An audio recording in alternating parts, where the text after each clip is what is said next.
me mets à genoux devant Dieu et devant la nation. Et il s'est effectivement mis à genoux. Je jure, Gédéon ne peut jamais dire oui, Fafa et Makosso. Gédéon, la carte pastorale qu'il a là, c'est moi qui lui ai donné ça.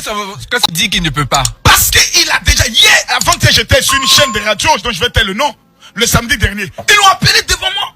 On dit face à face, Makosso, Gédéon ne peut jamais. Parce que le jour où Gédéon affronte Makosso, je l'enterre. Je coupe ses couilles. Maintenant, si lui il vient, que je le démystifie, son mouvement est gâté. Voilà. Il dit, on a des repéros avec nous. Voilà, il dit, celle-ci Makosso, et puis il dit même pas mon nom parce qu'il a peur. Il dit, si Makosso veut me défier, quand je suis dans les rues, en train de faire mon évaluation, arrive là, tu vas me défier. Moi, je suis sérieux, avec une femme sérieuse. À partir du moment où quelqu'un me dit qu'il est pasteur, et il a 2 femmes, le débat pour moi, il est clos. Tu viens de démontrer à l'ensemble de la nation que tu es un mousseur. La Bible dit, si quelqu'un veut même donner de l'eau dans l'église, c'est-à-dire balayer l'église, la Bible t'ordonne d'être marié d'une seule femme. Montrez-moi un roi polygame ou un homme polygame dont les enfants ont été heureux. Ça n'existe pas. D'accord. Permettez-moi alors, madame, que quelqu'un qui vient dire que les musulmans sont des bâtards, permettez-moi, madame, de ne pas me mettre à son niveau.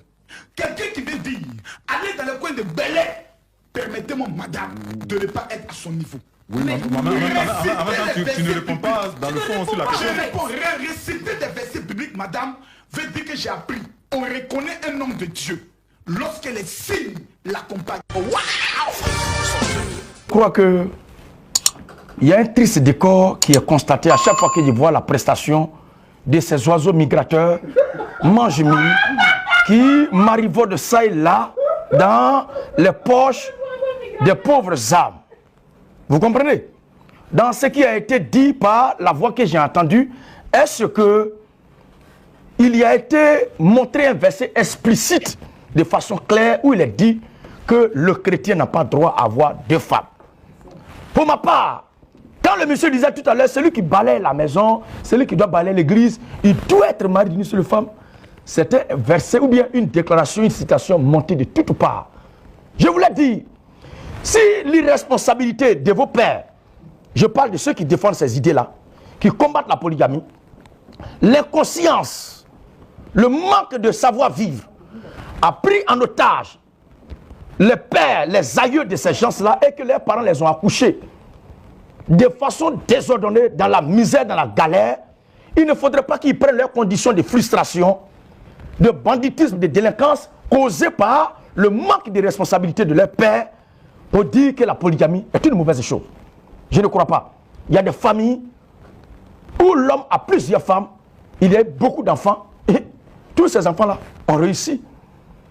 Ils veulent me dire que les 12 enfants de Jacob ne sont rien devenus, ils sont des maudits. Jacob a eu 4 femmes. Et c'est avec ces 4 femmes qu'il a fait 12 enfants. Et ce sont ces 12 enfants-là qui ont fondé aujourd'hui les 12 tribus d'Israël. Et le Seigneur Jésus-Christ est sorti de l'une de ces tribus. Israël vit en harmonie. Israël est un peuple béni.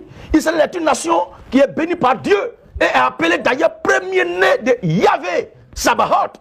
Donc dire que la polygamie est une mauvaise chose sous prétexte que les parents de X ou Y sont des pauvres, des voyous, des bandits, des bas-quartiers qui ont couché avec ça et là les femmes pour faire des petits délinquants, que eux ils se sont livrés au braquage. Il ne faudrait pas qu'ils lient leur vie de malédiction qui leur a été conférée par leurs parents, ces pauvres de bas-quartier là, à cette prestigieuse conduite des responsables.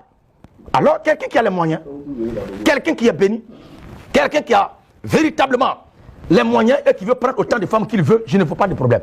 Maintenant, parlant des conséquences de la polygamie, mais croyons en Jésus aussi, il y a des conséquences. Parce que le Seigneur Jésus-Christ, quand il prêchait la vérité, il n'a pas été accepté de tous. Et sa course s'est terminée à la croix, il a été crucifié. Donc pour ça, on ne doit plus prêcher la vérité. Les apôtres ont été persécutés. En toute chose, il y a des conséquences. Si la polygamie a des conséquences et que la polygamie devient un péché, c'est que la vérité aussi est un péché. Parce que la vérité, la prêcher, il y a aussi des conséquences.